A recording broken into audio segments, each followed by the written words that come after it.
Hello students, today we are going to again continue our chapter, that is how do organisms reproduce. This is the second part of video.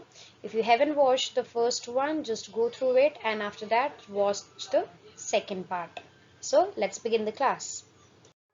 In the previous class we discussed about the asexual reproduction and the process of fission reaction and budding. Today we are going to discuss about the next one, which comes under the asexual reproduction, that is regeneration.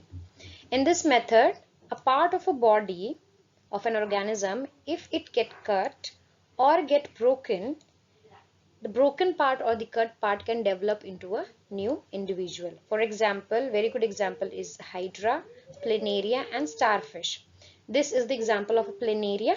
Okay, if you will cut any part of the planaria, either from the top, from the middle or the bottom part, any one part would develop into a new individual. Can you see this? When you cut this part, it will develop into one individual. If you will cut this part also, then also it can develop into a new individual. In the same way, if you'll cut the hydra into two equal halves, then again it has the ability to develop into a new part and then it develops into an adult.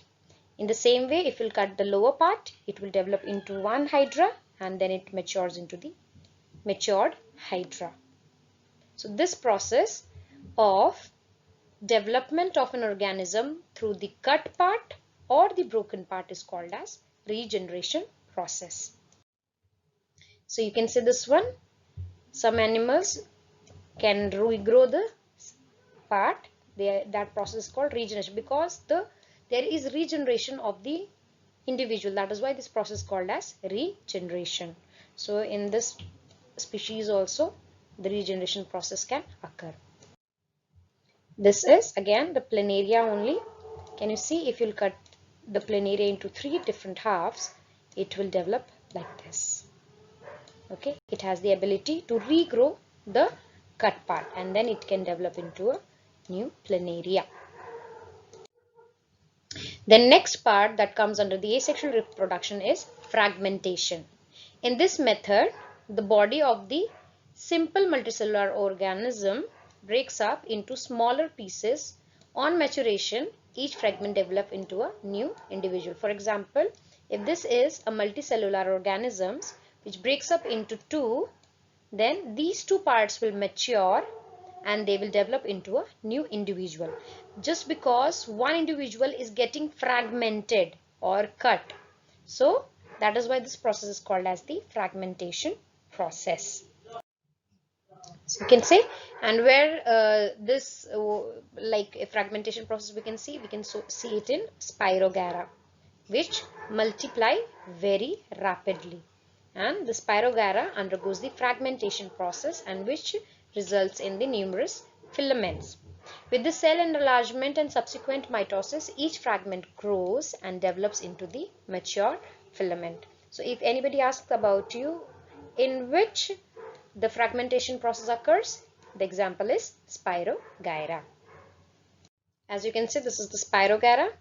If this part is fragmented into three different parts, it will mature and get developed into a new individual multicellular organism.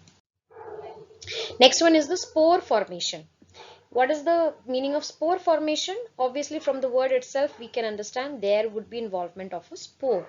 Okay, so in this method, structures called sporangia produces tiny cells called as spores. When the spores comes in contact with the moist surface is the favorable conditions for the spores, then it develops into a new individual. Can you say this? This is the sporangium, and inside the sporangium spores will be there. Once the spores are released into this atmosphere, if it gets the moist surface or the favorable condition, you can say, they will develop into the new individuals. So this is called as the spore formation because the individual development is by the cells called as spores. Can you see this? Sporangium contains the spores. Once they are released out, blown away, and when they reaches to the favorable conditions, then it again develops into the new individual. Next one is the vegetative propagation.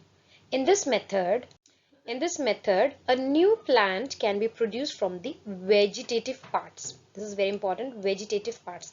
And what are the vegetative parts? They can be the root, the stem, or the leaf. From the roots, it is dahlia, sweet potato, and from the stem, potato, ginger, and from the leaf, bryophyllum and the benjonia.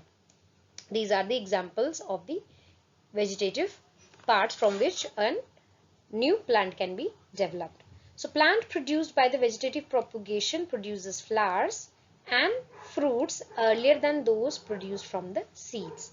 Okay, and it also helps in the propagation of the plants which do not produce the seeds, like rose, jasmine and banana.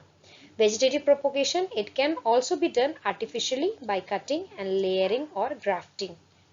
Okay, so all these process, even the cutting, layering and grafting, all these are included in the process of vegetative propagation. So one example of vegetative propagation is tubers are the examples of the vegetative propagation which acts as a food store, for example in potato. So these are the vegetative parts. If you will take it out and put it into the soil, they will be developed into a new potato. Here also you can see grafting or cutting part. You can see they are just cutting it, okay, layering it, and after cutting they are planting into the soil. A new plant would be developed. So this is also called as the vegetative propagation from the stem part. So here also one part, when it is introduced into the soil, it starts developing the roots and a new plant is formed.